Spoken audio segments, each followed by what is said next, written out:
the Wake and Bake podcast. We're live now. Quentin and P. Morning, everybody.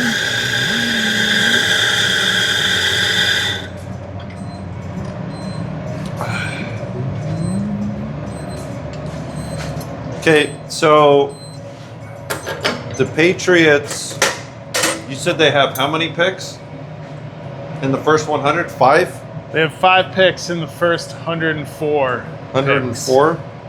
Yes. Which That's pretty sweet. it's a pretty good chance to add some talent to their team. Something like the top 150 are considered really like starting grade players, from what I understand. Yeah. So to have 5 within the top one is fantastic. They got an extra third from the Judon trade. Oh yeah, dude. No, that third round is every. Ooh. Which, you know, still love to have Judon, but you don't have an extra. So you got 1 first, 1 second, 2 thirds. Yeah. Nice. Very nice.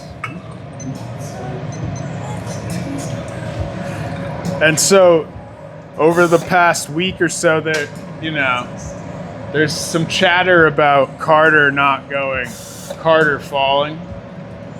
Some off-field stuff, and I don't buy into it. But you never know. The Browns could always be the Browns and not take Carter or Hunter. The Browns doing Browns things. Browns like to do Brown things. You never know. I mean, it should be the shoo-in, but the Browns are the Browns. But assuming the Browns don't do Brown things, and the Patriots just have to stick and pick at 4 without Carter or Hunter there, well, they need to just suck it up and take Campbell, as your biggest glaring need on the team is left tackle. Just take Will Campbell. Okay, what did I put down on my list here?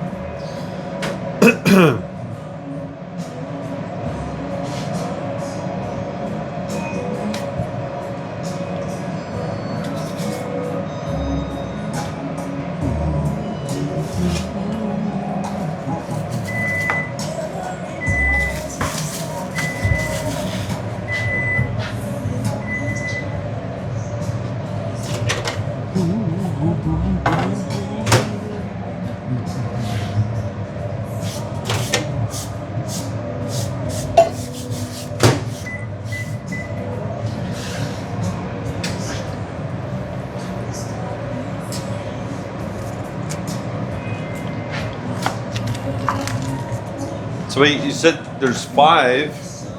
You have 2 4th-rounders? No. No, the 104th pick is an early 4th round pick. Early 4th.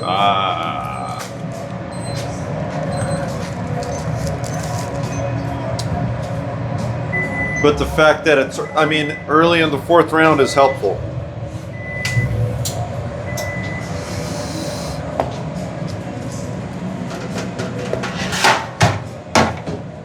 Because just to recap, I've got a very strong belief that defensive line class is pushing a lot of talent into the 3rd and 4th round. Yeah. Was going to. The Patriots have 4, 38, 69, 77, and 104.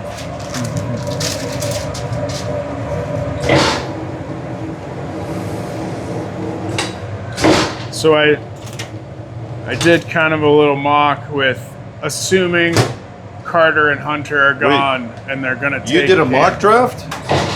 Yeah. Wow, cool.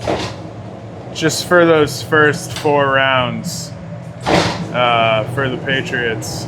Nice. What simulator did you use?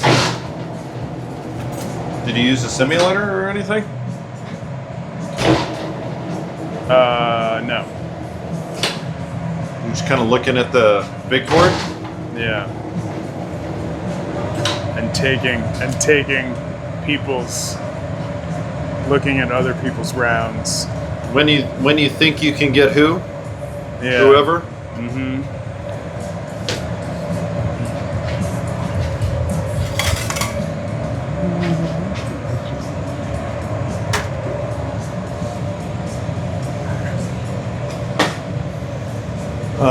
Patriots, let's see. So I don't think we should.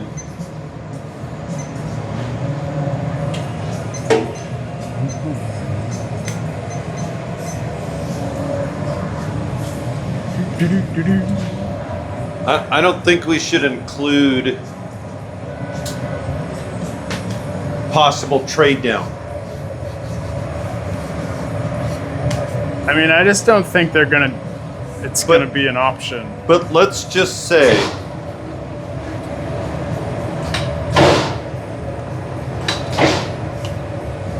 for talks purposes, okay, you're taking a tackle in the first round. In the second round,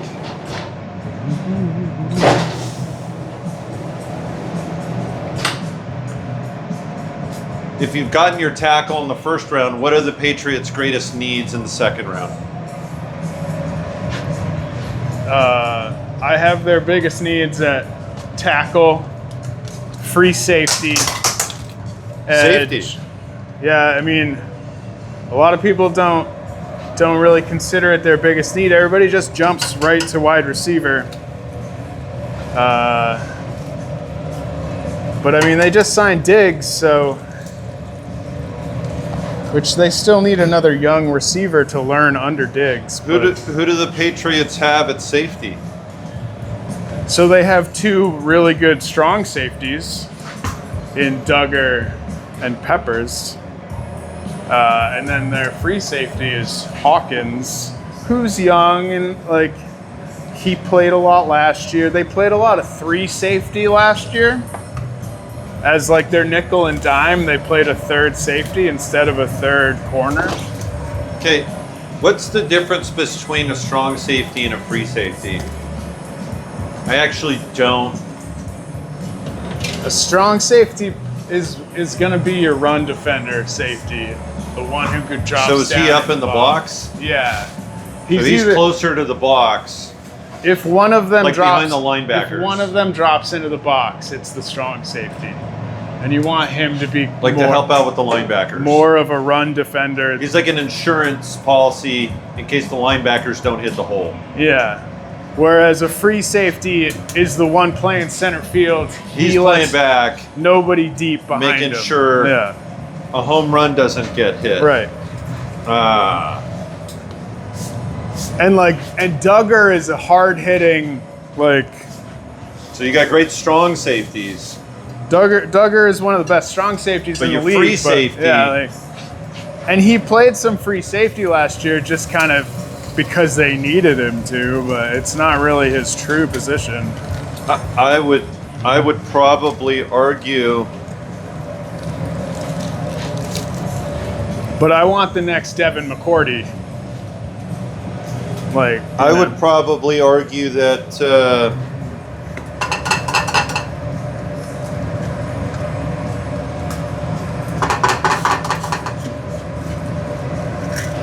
maybe free safety is even more important because he's the cover that offensive coordinators are trying to screw up. He's the one that wideouts and offensive coordinators, they're like gunning to get that guy out of position. Well, and if you don't have a really smart, solid dude, he'll be out of position, it's wrong coverage, and then you've got a touchdown on the board. And in the deep, this quarterback-driven league now, with everybody throwing 50-yard bombs. Yeah, absolutely. I would agree with that. Strong safety is almost more fun, right? If you're a safety, it's like, hey, I get to hit someone. Right.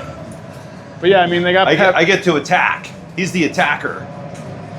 And they Right. even just drafted Marte Mapu last year, who's another like big safety linebacker hybrid, where that's also a new position in the league is this like smaller linebacker who can fly around and Who's kind of a strong safety. yeah, you're kind of He's a strong safety plus. right. So they're like overloaded at that position, which makes people think that they don't need any more safeties, but they really they do.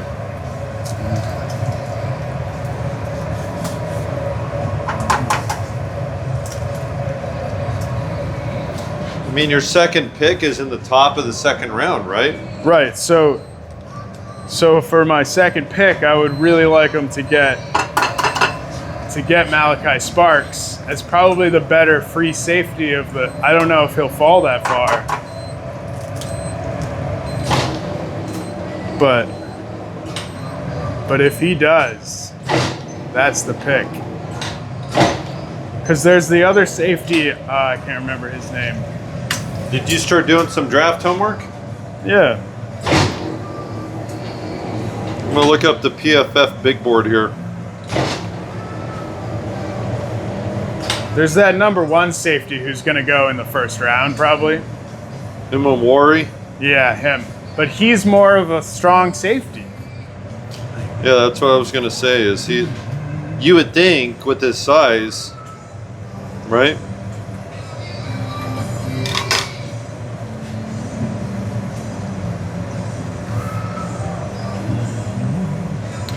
So Malik Starks is the number 1 rated safety from Georgia.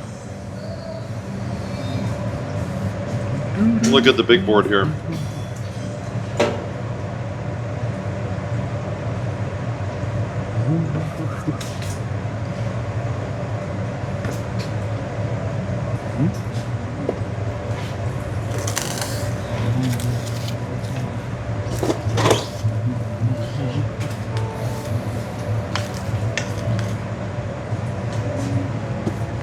Jeez. Really?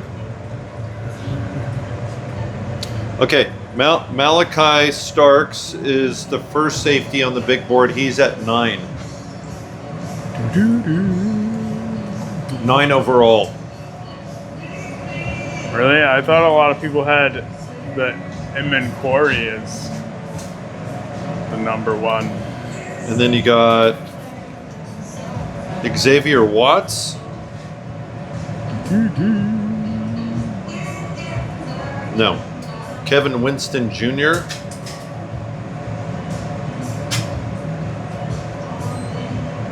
Yeah, where's Imawari?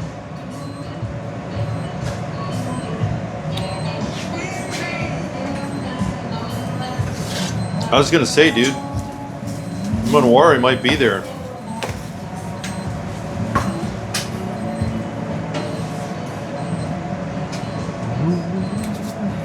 What the hell's going on here? Where is that guy?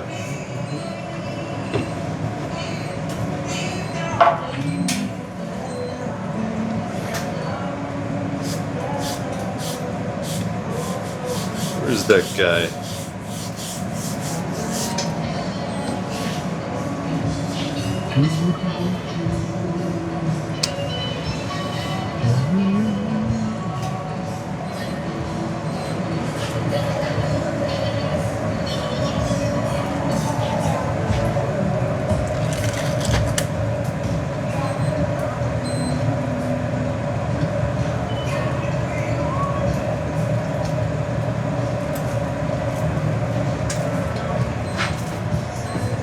I'm like burning eggs and stuff here.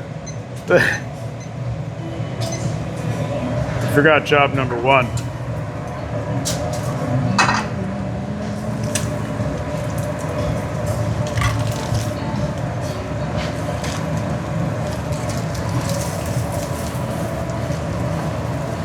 But anyway, if the safety doesn't fall, I'm pretty confident either a safety there's Starks, and then the second rated safety is Winston. 6'2", 208.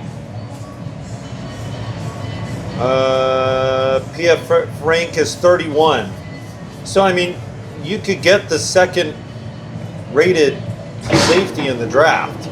Like, there's a low chance Starks falls to the top of the second round, although it's possible.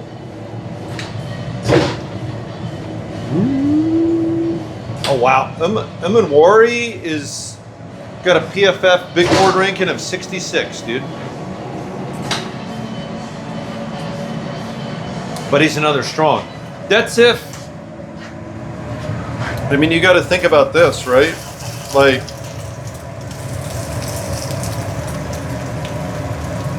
strong safety is kind of your pit bull, right? Right.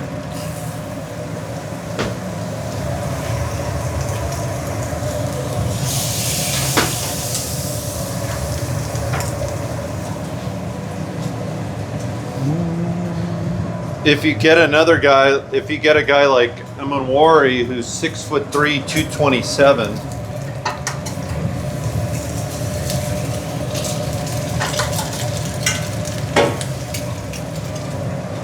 which he'll be there in the second round. It looks like, holy hell.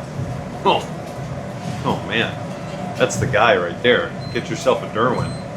Can't pass on that guy. How is he not the top ranked? I mean, on the board I was looking at, he's the top ranked one. Like, is this safety class this good? Is it like that sneaky good or something?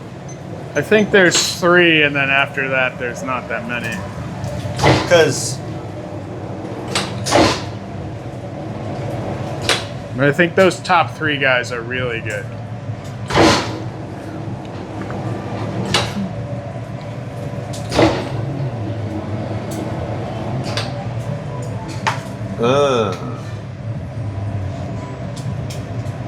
Okay, so that's interesting. They're saying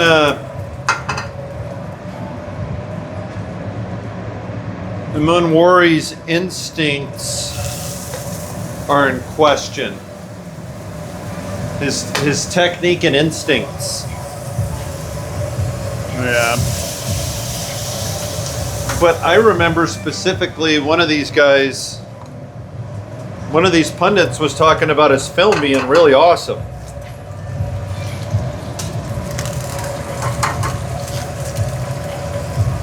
So this kind of conflicts with that. I know.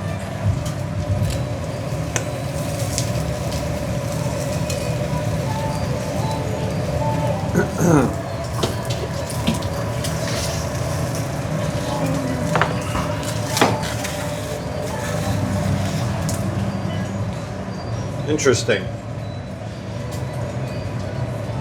And they're talking about his box play. Obviously, if his instincts are in question, that's not your free safety, you know?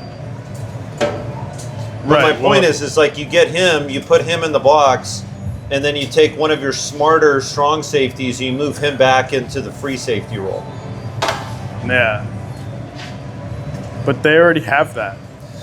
They don't need more of that. Like I think you do want your strong safety to be a playmaker, right? Yeah. You want to take advantage, because as a free safety,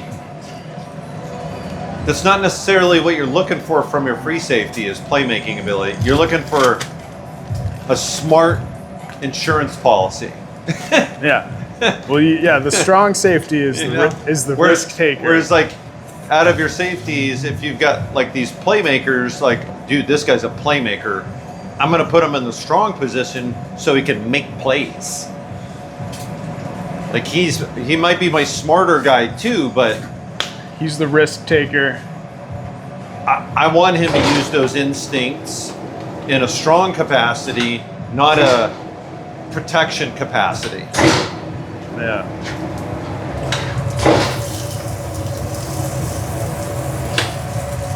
But yeah, in the second pick, if one of the safeties isn't there, then just take the best receiver available. So you feel that second round, best safety on the board. Yeah, and if one of those 2 guys aren't there, then Which you're going to get like the whole second tier there. Stark shouldn't be there. I mean, there's a snowball's chance in hell he falls to the second round, but I doubt it. He's number 9 overall, you know. The second is Winston Jr. He's 6'2", 208, decent size there. Tape and athleticism, he showed off 2023, made him a prospect worthy going in the first round. So he's got some injuries from last. He has some recent injuries, so it's made him drop a little bit. All right. Then he got the safety from Notre Dame, Xavier Watts, 40 overall. He'll be there. Watts is the best ball hawking safety in this class, thanks to his intelligence and ability to break on the football. It's exactly what you want from a free safety, dude. That's what we want. Yeah, right there.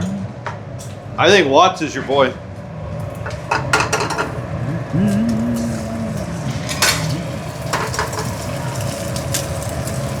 Watts or Umanwari. I mean, either one of those 3 guys is going to be great. Yeah. That's the point. Any one of those 3. I mean, Watts' PFF grade was 89.7, dude.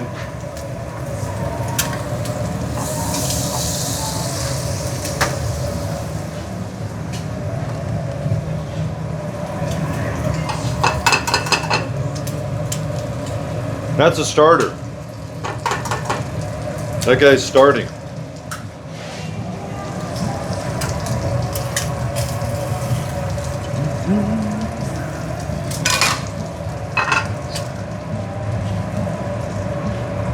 So then, if they can get a safety, the second pick.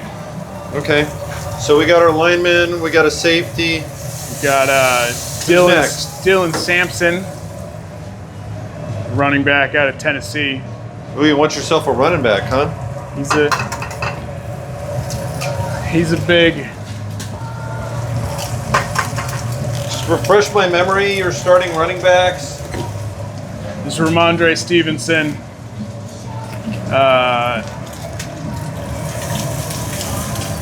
And Antonio Gibson.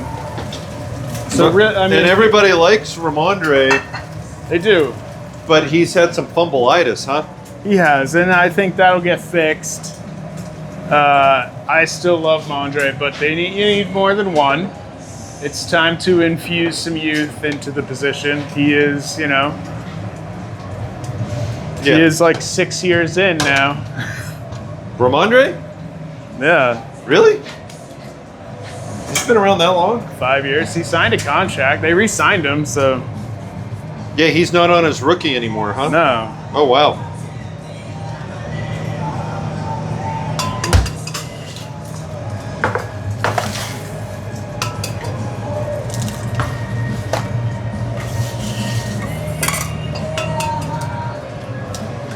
Yeah, Chargers fans are all high on the running backs this draft because there's so many good ones. And I have to remind them, like, we just signed Najee Harris. Right.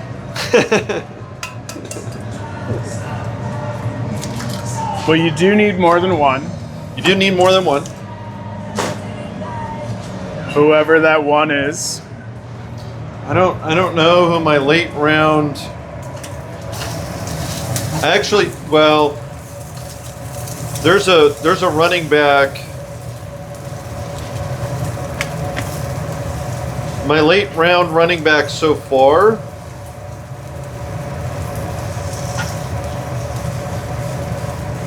is this guy Ollie Gordon.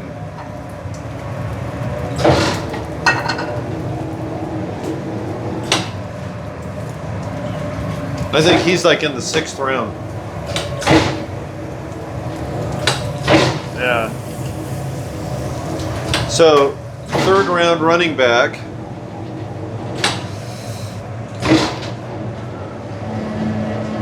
And then the 4th round, it's time to take an edge.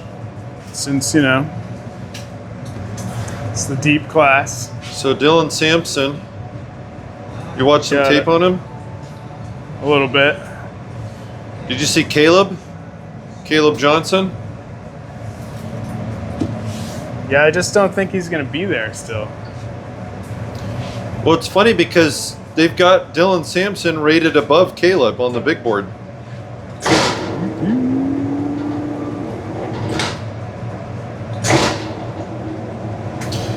Caleb, his stock has fallen substantially. They had him going with they had him right underneath Amari and Hampton. And all of a sudden, now he's I don't know why he's falling down the board.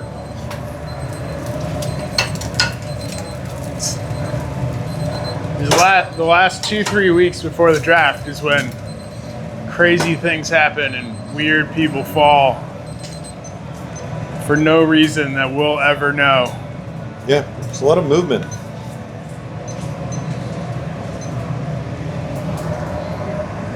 I know that the stat for Caleb was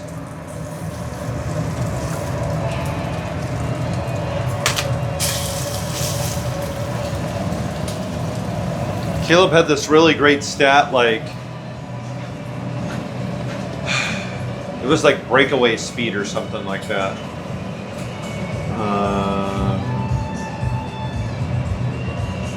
Like once he makes contact,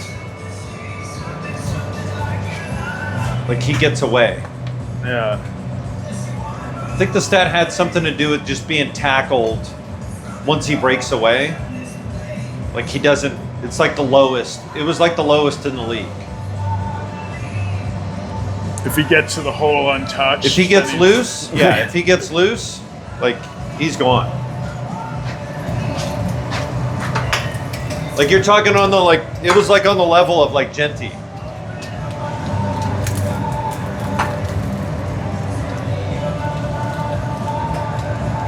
Because a lot of these running backs still get caught from behind and stuff like that by a fast cornerback. Right. His stat was that doesn't happen to him, which is great. You definitely want that from your running back. You do.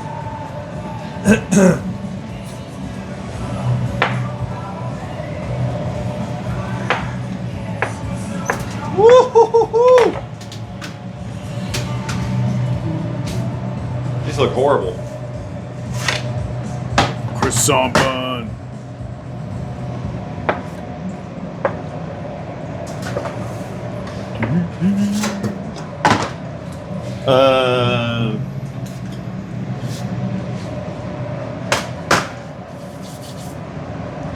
And then we got Brandon Swinson, edge out of LSU, and Tate Ratledge at 104. You can never have too many guards.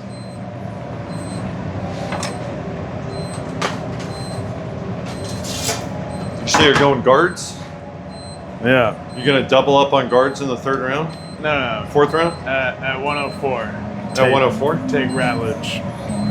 Just one guard. One guard.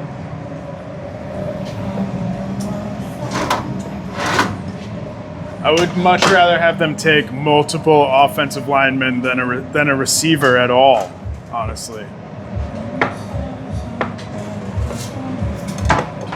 I think the combination of Josh McDaniels and the development of Drake May will make the receivers work out. The receivers that they have tons of third round receivers.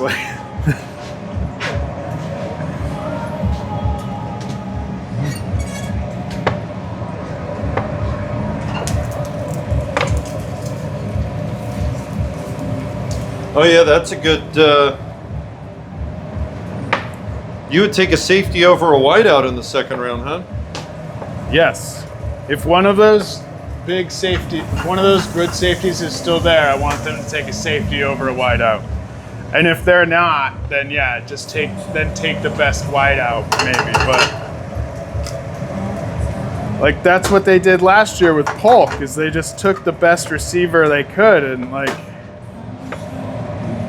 didn't make the team any better.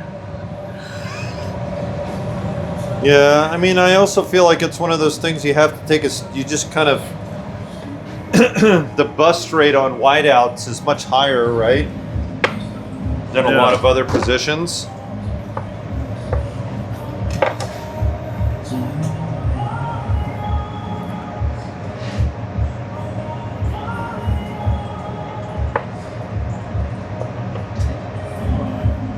Like right now they have so many 2 and 3 receivers that they're gonna have to cut some. Like there's the possibility of drafting a receiver who doesn't even make the team right now. Like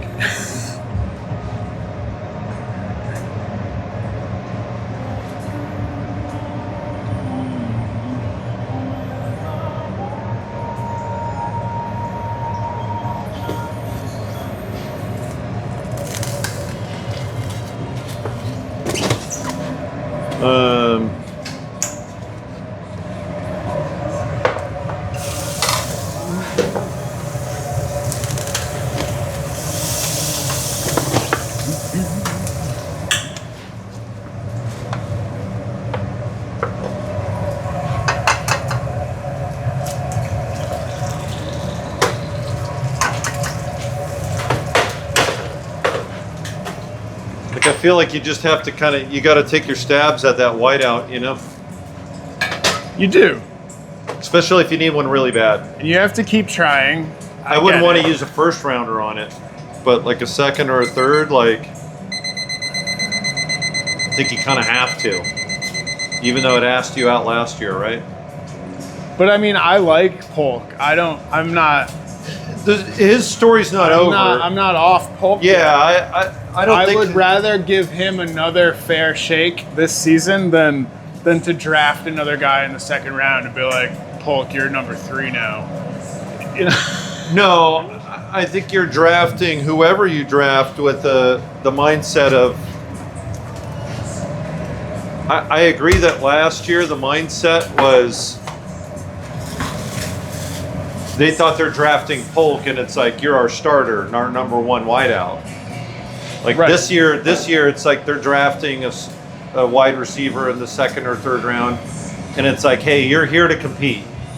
Well, you're here to compete, but also like you're here to learn from Stephon Diggs. Yeah, and you got Diggs. Hopefully Diggs can provide some, good veteran presence, And it sounds like he will. I think he's on board. He put out this thing the other day about him choosing the number 8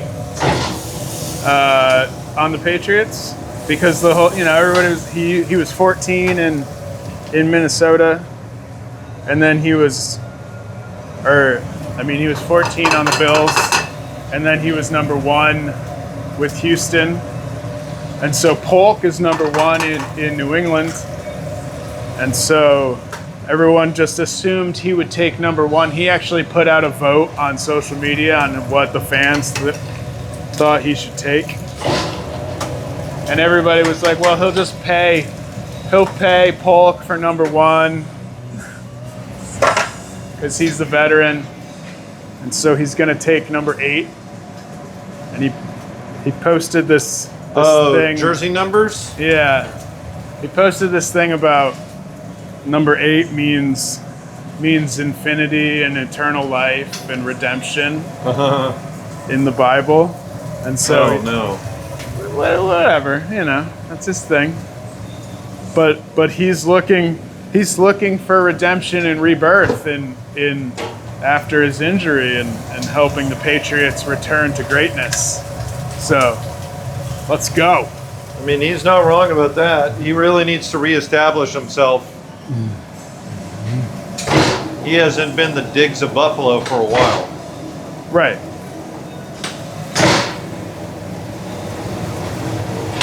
But what I'm saying is all signs point to redemption.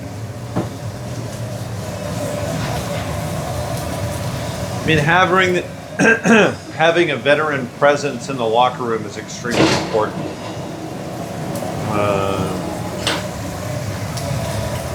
They didn't really have that last year, did they? No. They just Like, drafted who was their veteran? Who was their veteran wideout? I can't remember his name.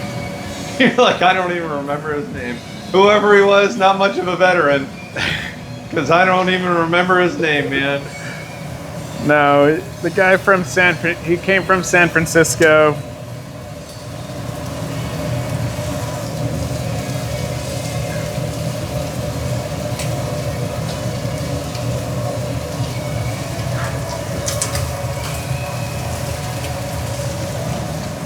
Bourne. Thorn? Yeah. Jeez. With a T, you said. Thorn? No, Bourne. Or Born? Yeah. Solid receiver, but he's not a number one. He's never been a number one. Like, No, he's kind of like a Palmer. At least that's You my know. impression. I don't know how long Bourne They're has just- been in the league. like 8 Jo- years. Yeah, so he's totally a Joshua Palmer. Like, scrappy second, third receiver. Yeah. He's a veteran, knows what he's doing at that point, knows good habits. He's a very solid number 2 receiver.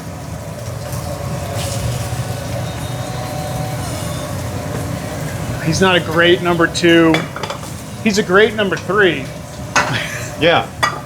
Yeah, exactly. That's Palmer. but he's a solid 2. Solid 2. But he's not a number 1. Grade 3. Like, He's not. so, Does he have some injury kind of? well, yeah, he tore his ACL 2 years ago. Came back mid-season last year. So injury. Actually, similar time. How do to, I know? How did I know that? really similar timetable to Diggs' injury, and he ended up missing 4 games last year. Yeah. So that's why they're like, Diggs is saying he's going to be back for game 1, but he probably will miss a couple games. But, you know, everybody's different. Wes Welker tore his ACL at the end of the season, and he didn't miss a game. So, like, Yeah.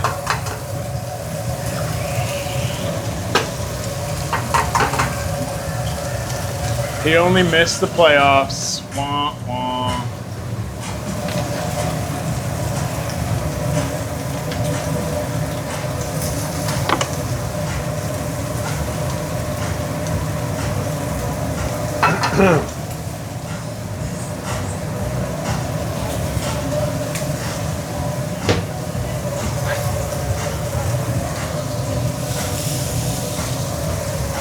So, Pat McAfee was.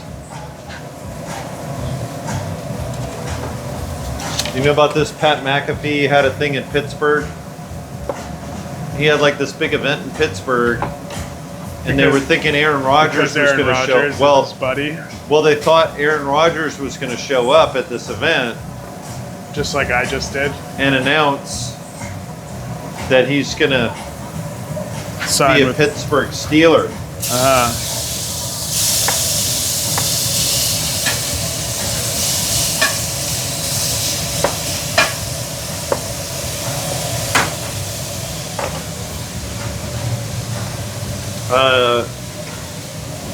Neither things happened. Rodgers did not show at the event, and he he was did at- not announce that he's going to be a Steeler. because he was at a retreat in Singapore.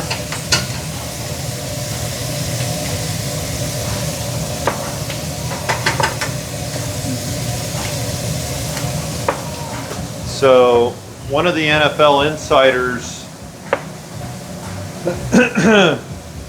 reported that it doesn't hinge on money.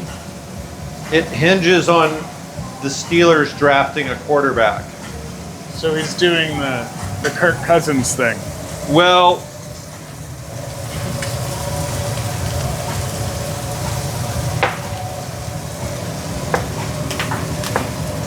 it has to do, they believe, I think it was Mike Florio that reported it. The scenario they want to cover is like, okay, we bring you in here, we draft a quarterback. And you mentor him. Well, say our season doesn't go very well. And we're about halfway through the season. Like the Jets last year. And now, yeah, and now you've got this rookie quarterback. Like, as the Steelers, are you going to start this rookie quarterback to see, because you want to get that guy like real game reps? Right. Like Drake. Yeah. Exactly what they did with Drake. And for Rodgers, it makes sense because he's like, look, this might be my last year playing. Like, I'm going to play the whole season unless I'm injured. Right? Like, you're not going to use my time to test your rookie quarterback, and I'm on the bench. Yeah, he's not in. He'll never be into being the backup mentor. Not in your last season. I mean, it's a legitimate concern if I was him.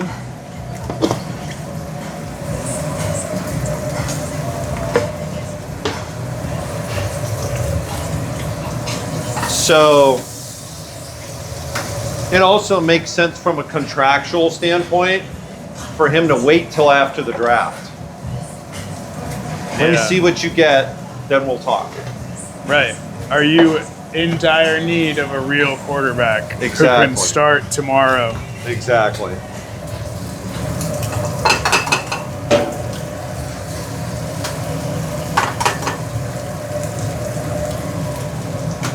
But the Steelers are in... It's like, so it is the same... It's similar to Kirk Cousins coming out and saying, I don't want to sign with anybody till after the draft.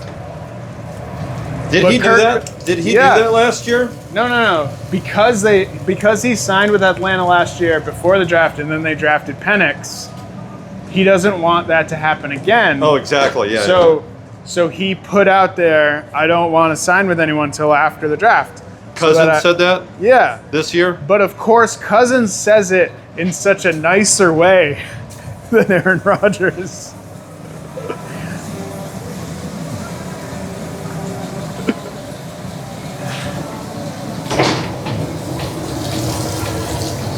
Yeah, Cousins is smart with his optics. I think that Cousins is still under contract with Atlanta, but he'll get them to trade him. Yeah. Or release him, like.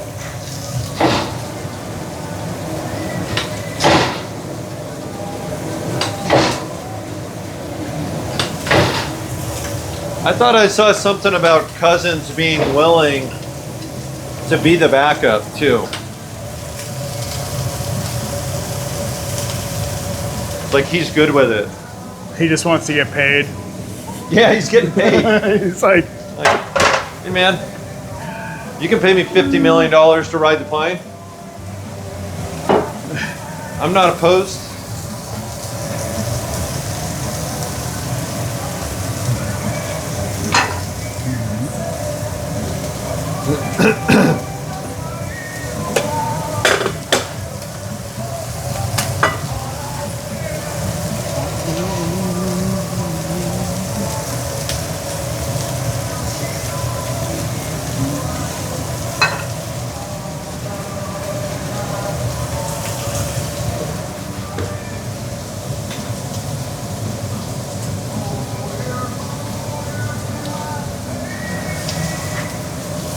I had one thing to add to yesterday.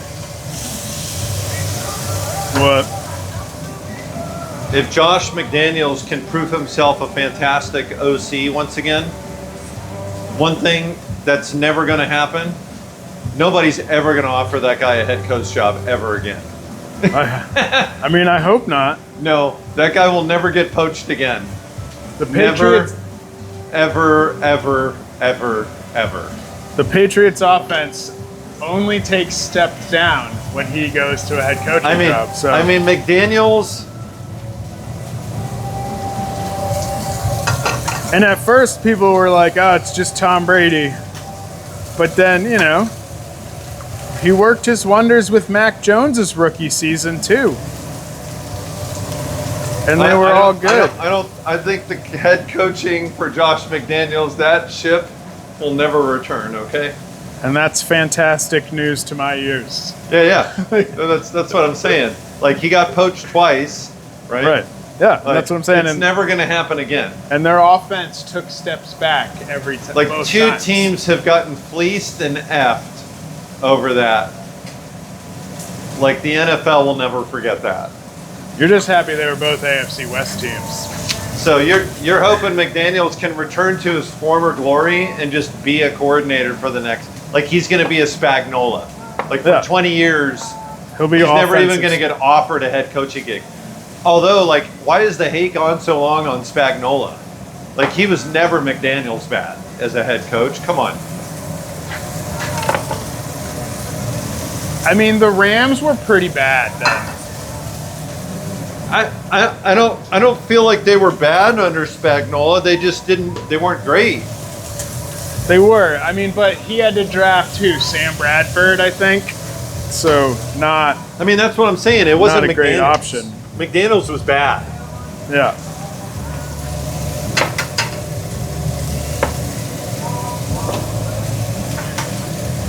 I mean, McDaniels paired up good friends David Carr and Dante and Adams, who were best friends and super happy to be on the same team again, and then he totally screwed it up and drove Carr out of town.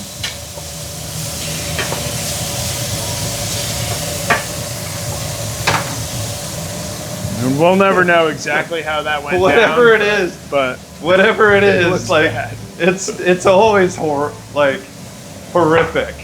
Yeah. Like between his draft and free agency, and it's just like it goes bad in every way possible.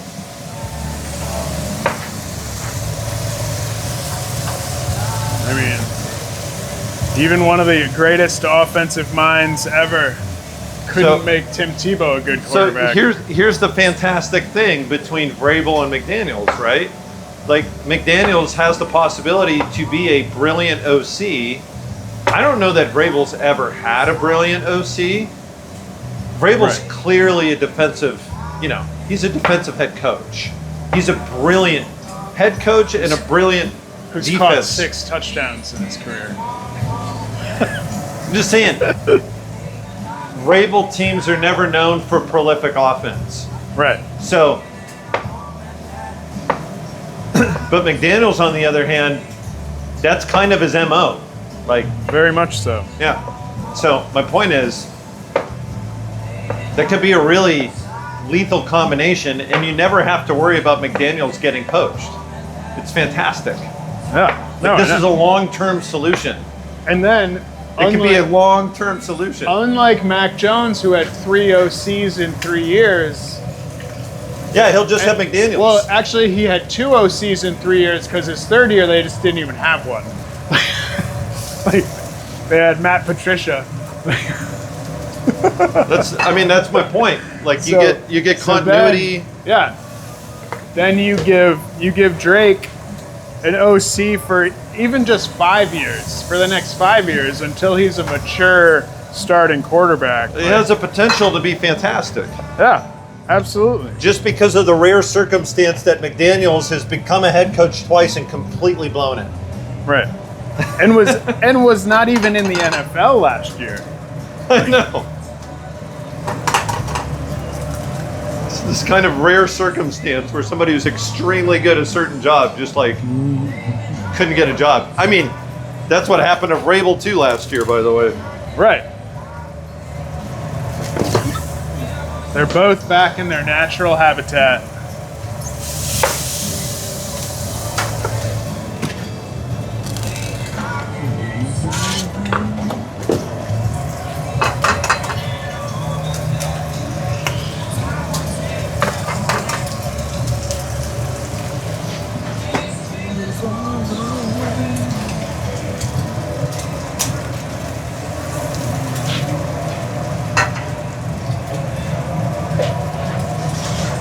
Kind of like Greg Roman.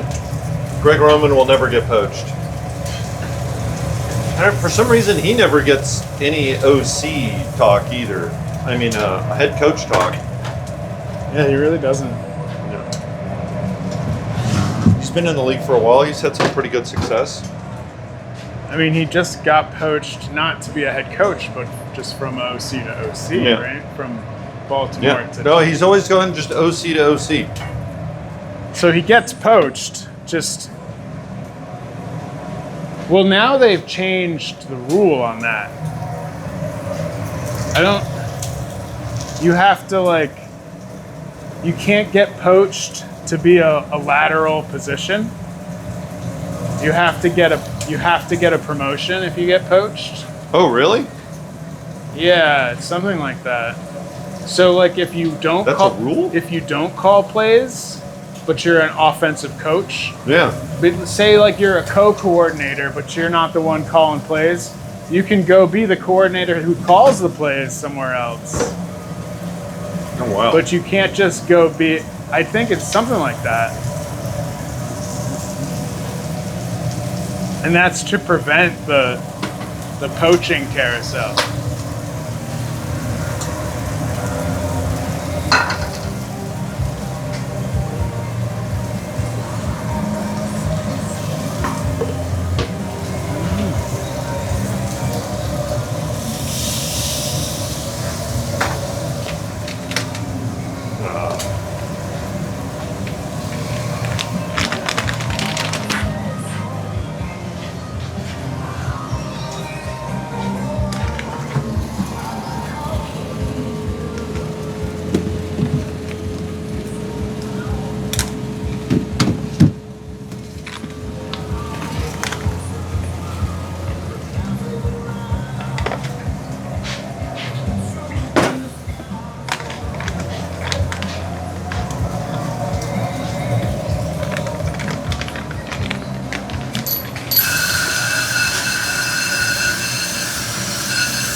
Yeah, I don't know. Do you have anything else? We could probably end it.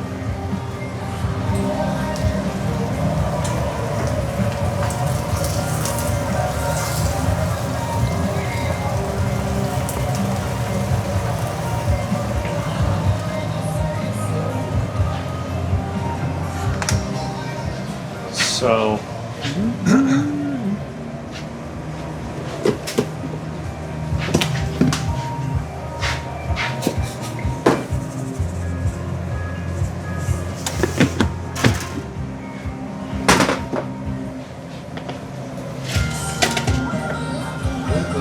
Radio.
Oh, man. I'm going to worry. What?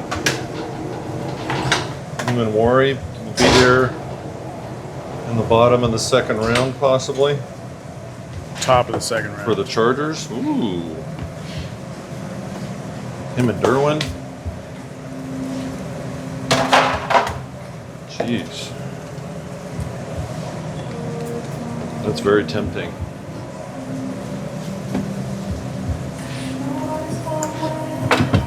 That's actually a factor I did not even think about, because I thought Omowari was going to be gone for sure in the first round. I didn't realize his stock has dropped like that on the big board. I don't know that he'll go all the way to the bottom of the second, though. It's wild.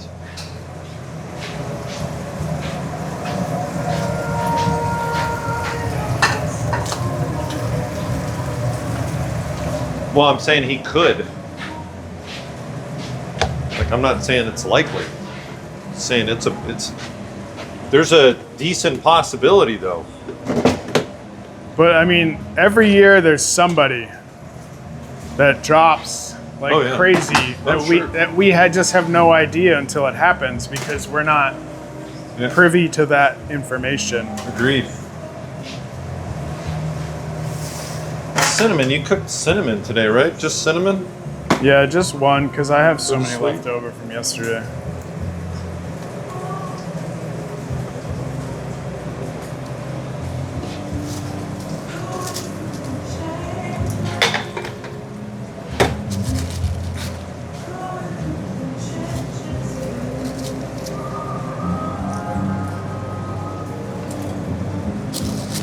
See, I feel like we didn't proof these well.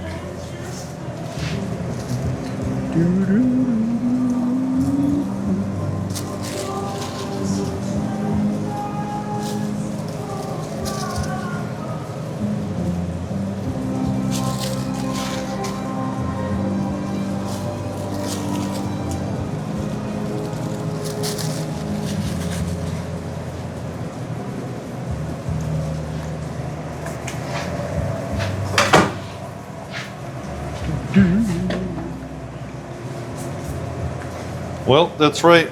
The draft is 13 days away. 13 days away.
That's it for the podcast today, people. We'll see you next week. Monday.